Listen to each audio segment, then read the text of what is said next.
Okay, we are live. Hello, everybody. I'm Heidi Hornlein, and I'm here with Margherita Crystal Lotus to another of our wonderful talks together. And today we have the topic, how to find our true self. So I think we just dive in. I asked you these questions. How did you find your true self? How are you finding your true self? And how can people find their true self? What do you have to say about that? Hello, I am so excited to be here with you today, Heidi. And today's topic is really an important one. Really, all my life, I have been searching for what is my true self. I didn't know it was called true self because I just wanted to get out of the problems I had. But in the process of writing my book, the Crystal Lotus Handbook, I discovered that really the end of the journey is always to uncover all of those layers that blocks us from seeing how reality really is. And when you look with those eyes from your inner self, that's your true self, you know, who's not conditioned with anything, who really is self-sustainable in a way. So, and the benefits, of course, being in your high self or your true self is, you know, you're happy. You have access to that happiness 24/7. Now, I'm not enlightened yet, but, you know, I'm watching myself constantly to see, and if I forget, I get distracted like most people. Then I have a way of getting back to actually access what's going on inside. Does that help for starters? Yeah, it is very helpful for starters. When you put up your book, could you put it up a little better? Because I couldn't really see it, so that we can really see the title and the wonderful picture on top. Wonderful. And Okay, you so put, it's now I can read it. The this, Crystal Lotus Handbook. yeah, And you can order it in Amazon.com. yes, you can. Mm-hmm. And I work with crystals and different kind of crystals. You could see it here, and it's layout. So what I have used to find my true self is really this. I have used crystals. You know, I was a crystal collector. I loved crystals. Oh, wonderful. And so then by chance, it was like I was sitting with this crystal, and not this particular one, but I had I was really upset one time, and I thought, I'm going to go put these crystals around me in a circle, because, you know, sometimes in relationship you feel like kind of crummy, and when then you have to go by yourself and calm down or whatever. And so that's what I did that time. I put a few crystals around me in a circle, and so I sat there for like what I thought was about 10 minutes. When I went out of my room afterwards, my ex my husband at that time said, "Wow, you look so good." And then we just had an argument, right? And it was an hour. I had been in that circle of stones for an hour, and what happened to me was, all of a sudden, you know, when you're upset and you just, these emotions that sticks to you, you don't know really what to go, you just want to blah, right? And so what I did, I was breathing, and then I was just breathing and focused on one of the crystals, and then I did that for that whole time, and then all these emotions, it was sort of it's just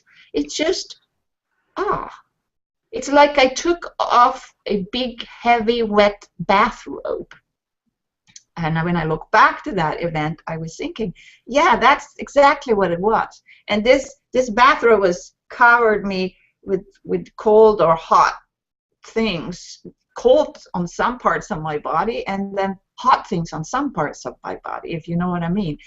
And after sitting there for, I guess it was an hour, according to my ex, then I felt great.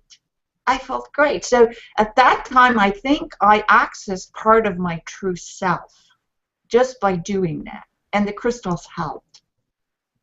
This is very interesting. So you had a glimpse of who you really are in the moment when you gave the crystal the power to surround you in this circle. Yeah, it's not really that I give the power. It's you know if you have a lighthouse or a cornerstone in a house, that holds the energy there, and then you put another stone here. It's like this. The crystals really help us to stay grounded by their vibration. They channel energy, right?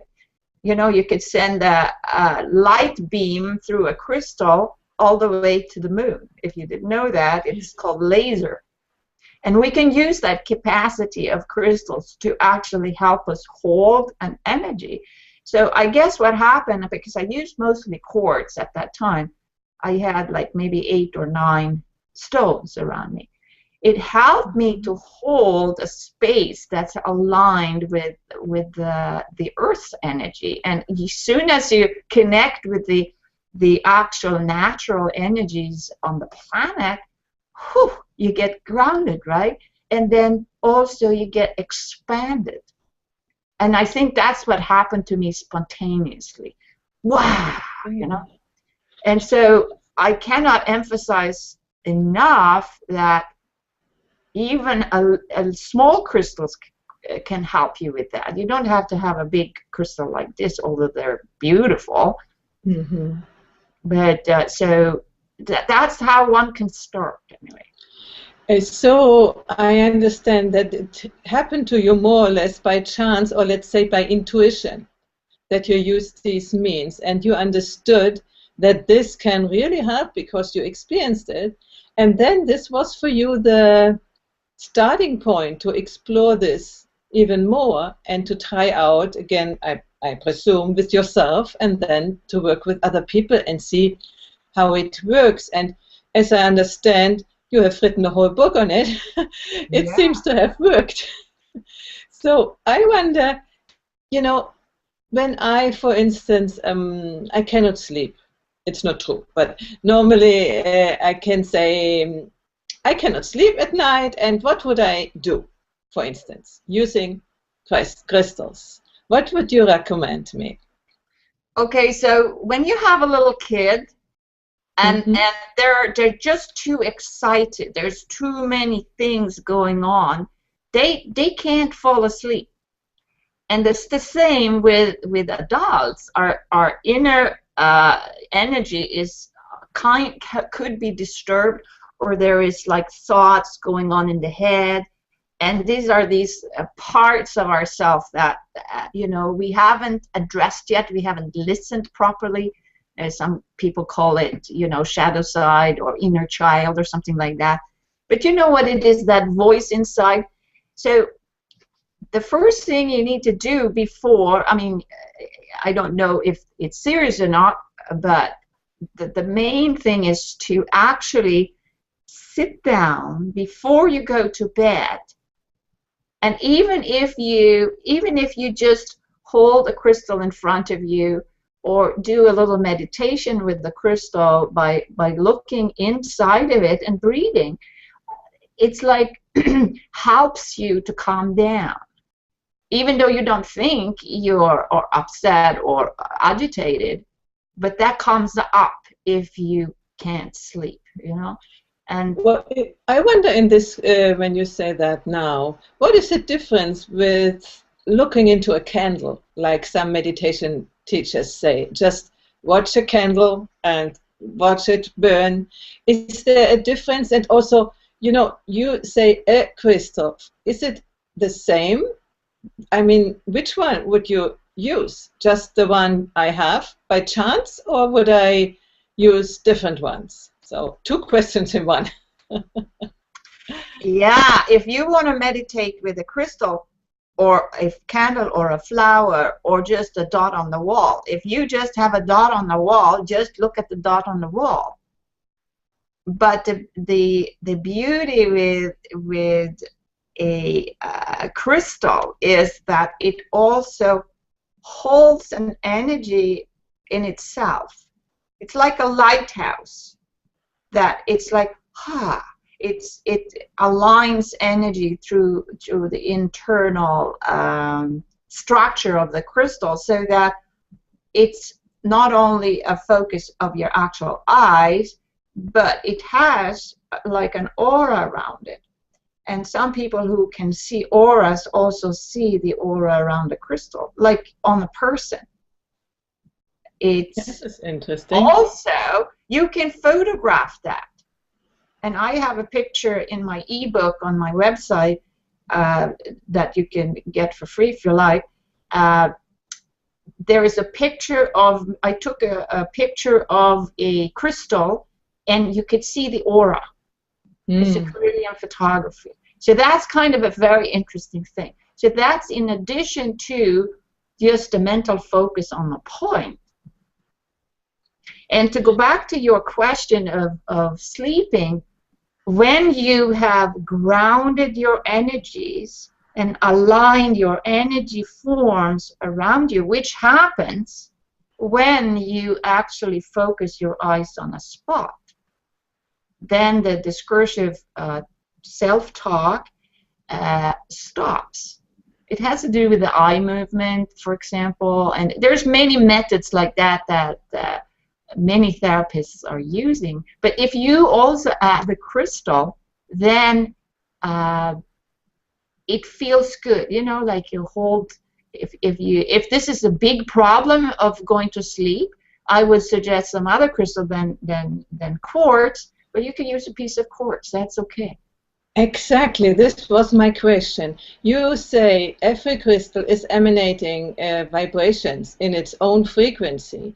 So there might be a difference of maybe a crystal like you had in your hand. This has a certain frequency, or a quartz has another frequency, and some other crystals has another frequency. And they might, in my understanding, which is not very profound, they might have different attitudes, different qualities and different ways of influence people. That's for sure. Like here I have a point, crystal point, and here I have a piece of morganite. It's a pink emerald.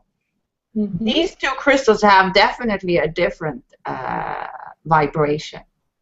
Like if you start to work with crystals, then you can delve in and know, okay, that does this for me, and this does this for me. So I would say that it's best if you tune in yourself to discover what that is. So in my case, when I worked on finding my true self, I was part of a gem club, and I went to gem shows, and I got all kinds of crystals, and then each one of them did a different thing. I discovered that inside that this particular crystal did this. Oh, because I had an issue there, right? I had an issue in that part of the body that was stored. You see, all of the emotional entanglements, even though you don't feel them, they lodge themselves somewhere in the body, in our aura. And clairvoyant could see it, possibly. And so when you have a crystal in your hand, and then, oh, it's tingling over there, but I can't feel anything in my hip. Maybe the hip is then disconnected from your energy system, and then you need to really connect those energy lines in your body to your energy system, and then that could help fixing the problem with your hip if you had a problem in your hip. So the reconnection in your energy system, you would do it with the crystals? Of course. I mean, I use all kinds of methods, you know, like you have to see the vibration. See this as a tuning fork. Is it what? As a tuning fork. Okay. Ah, So, yeah, musical. you know, a tuning fork, you tap it, and then it's like, woo, or like a musician tunes the instrument, right, on a tone of A, for example. So the beauty with quartz is that it resonates with the human body. You know, because I think it's about we are carbon-based, C12, right? Carbon-based, and crystals are based on silicon, which is Si in the periodic system. So that is a vibration that is more developed, let's say. And it really resonates, in my opinion, with the human system. And of course, with quartz, we have a layout that we do with working on the chakras. And guess what we're working with? We put on each of these chakras different colors of quartz. So you get the balance specific to your own energy systems. But that's another venue or another method that we can do. But to go back to sleeping, if you just do this little calming exercise to sit and look and hold your crystal, and then let your energy sink down and become grounded, and then focus on the point, then your inner chatter might go away. And then at that point, you go to bed. And then you don't have to do that process while you're trying to fall asleep. You did it before, so then it's easier to fall asleep. Wonderful. So we were talking about how to find your true self, and you said before you are using crystals, but you're using also other methods. Can you tell me what else you are using? Well, we are an organism, right? We have a physical body. We have energy body, your emotions and your mental thought forms, and then you have your mind, the consciousness, and then there is the spiritual part. So there's like 4 different parts of us. I mean, you could divide it up however you want, right? And so you have to find a method to get there, by you have to access all of those things. So if you're just sitting on your butt and thinking, that's probably not going to help you. Because if you have a physical problem, you need to actually take actions in the physical. You have to actually exercise your energy body too, by learning how to move this energy from here to there. And for example, we did that training the other week with training your energy body with improving our inspiration. So we do it by focusing on it and associate the different states of the emotions with something that we can readily know. And then we just associate with that. So then we can get into being inspired like a top of a hat, right? But some people don't really know how to get into inspiration. They have to do long rituals, and I have to do this and this and this and this, and I have to do this and this and this, instead of actually just connected immediately. So crystals are used in all of those levels to model, for me anyway, what the vibration is that I need to attain inside of me. Okay. And you know, it also includes like doing stretches and yoga, taking a walk, learning new things. Keep this brain activated and learning new things to stimulate the brain, and not just passively receive images. Like if you watch videos all the time, or you're watching TV all the time, your brain turns off. It doesn't Yes, have, it turns off that creative potential that we could use. So one has to absolutely. train all of those levels of your body. From my perspective, to train the brain is very good singing. It's recognized a very good thing to connect the both parts of the brain. So people who want to be more complete, they could go to sing or sing in the when they cook, when they're in the kitchen, or when they're cleaning the house. This would be a wonderful exercise to be active in a nice activity, you know? Well, the singing has to do with our voice, right? It's the Sure. throat chakra. And the true self really, I think, is firstly anchored in the throat. But before we can get into the throat, we also have to know about our heart. I mean, if you go on the chakra levels, you know, in the root, we're striving and struggling to get to family and money and the basic needs, survival needs that a person need, or an animal need, or a human need.